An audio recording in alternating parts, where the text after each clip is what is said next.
Xavfsiz va sog'lom yurt tezkor profilaktik tadbirlari doirasida Davlat xavfsizlik xizmati xodimlari tomonidan Toshkent aero ixtisoslashtirilgan bojxona kompleksi bilan hamkorlikda olib borilgan tezkor qidiruv tadbirlari natijasida xorijdan olib kelingan katta miqdordagi giyohvandlik vositalari to'xtatib qolindi. Jumladan Bangkok Dehli Toshkent avia yo'nalishida Toshkent xalqaro aeroportiga uchib kelib, yashil yo'lak orqali harakatlangan 2005-yilda tug'ilgan Qirg'iz Respublikasi fuqarosiga tegishli chemodanlar o'rnatilgan tartibda tekshiruvdan o'tkazildi.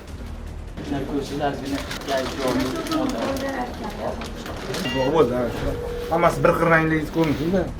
Natijada ularning ichida bo'lgan shampun idishlarda umumiy og'irligi 11,8 kilogrammni tashkil qiluvchi gashish moyi borligi aniqlandi. Idishdagi xato bilan 11 kilo 860.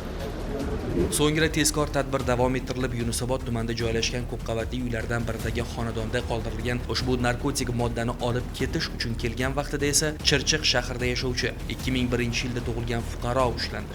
Fuqaro tomonidan 2 dona chemodan xonadondan olib chiqib ketilayotgan vaqtida xodimlar ishtirokida to'xtatib qolindi. Fuqaro ushbu chemodanlarda nima bor? Yashashni mahsulot. Bular sizga tegishlimi?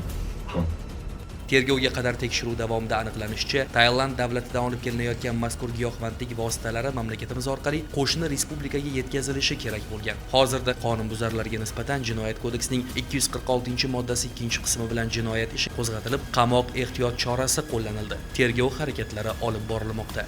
Hurmatli fuqarolar, kundalik hayotda shu kabi qonun buzilish holatlariga duch kelsangiz, Davlat xavfsizlik xizmatining 1520 qisqa raqamiga qo'ng'iroq qilib xabar bering. Shaxsingizning sir saqlanishi kafolatlanadi.